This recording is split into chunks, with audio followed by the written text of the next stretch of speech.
G'day you mob, and welcome back to the Pouch series that I am doing with my friends Greg and Jake from the podcast called The Pouch, all about Australian politics. In the next part of this series, we're going to be answering your questions related to Australian politics. So guys, it's an advanced English series here where we are talking naturally, but it is a little bit difficult at times as there are three of us all having a bit of a laugh, having a spontaneous conversation, and we talk over the top of each other, so don't get too stressed out. If you don't hear or understand every single word that we say, the whole point is to be a fly on the wall and practice your listening comprehension when multiple native speakers are having a spontaneous conversation, and at the same time, you're going to be learning about Australia and Australian politics. So guys, without any further ado, tap the Karawong and let's get into it.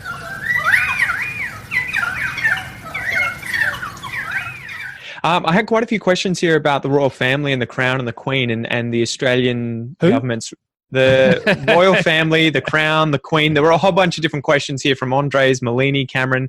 But they were effectively wondering about the relationship between Australia and the royal family in Britain. Do you want to talk about that briefly? We love them, but we hate them.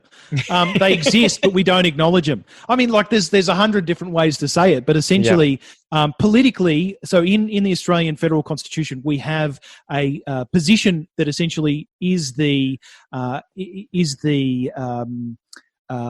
embodiment of the royal family or of the ruling person, i.e., the Queen at the moment, in our governmental setup. Federally, that is set up as the Governor General. So the Governor General is the Queen's avatar, if you like, essentially the person that acts on behalf of and signs on behalf of the Queen. And he's chosen by the Queen, right? Not by us. No, he's the Governor General is chosen by the ruling political party at the time. Yeah. And affirmed by the Queen. So I assume she has to approve it at some stage. Yeah, exactly. I assume that at some stage the Queen has to say, "Yep, go ahead." That's exactly how she says it. Hey, go for it. almost dropped the C-bomb. Didn't drop the C-bomb.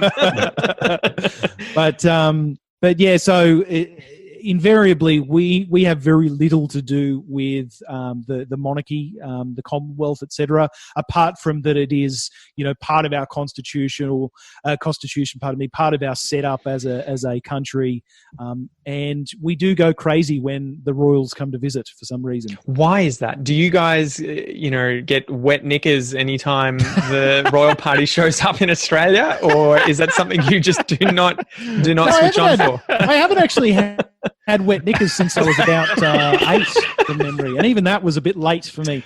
No, that's a reference, guys, to peeing yourself because you're so excited when the royal family comes. Okay, I have a remotely serious answer for this. I think, from my perspective, I don't. Right, I don't.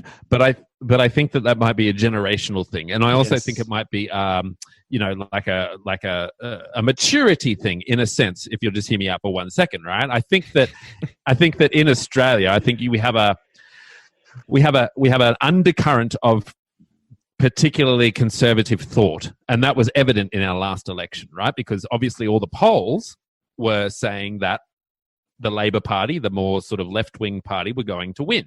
Now that wasn't the case. To me, what that says is people aren't confident enough in public or in surveys or whatever to say what they're really thinking. And I actually think people quite like the idea. So I imagine that there's an undercurrent of people being more conservative and liking the idea of, we want to keep these guys in Parliament as long as we need as many checks and balances for them too.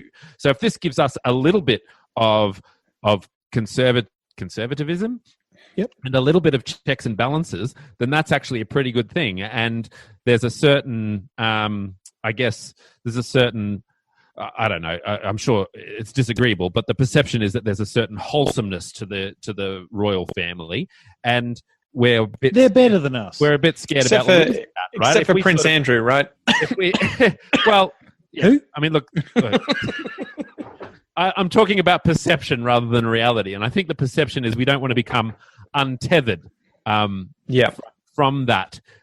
We don't want to sort of float away on our beautiful island nation float down the river of larrikinism too far and become too independent. So I think from a political perspective, there's that conservatism, and I think from a public perception, there's that wholesomeness, that sort of, that family, that idea of being connected and all that sort of stuff as well. And heritage, history. I mean, people love heritage and history and having a sense of belonging and connection and all that sort of stuff. And they're famous too, I suppose, as well. They're as famous as the Kardashians. Are they? Is that a fact? I don't know.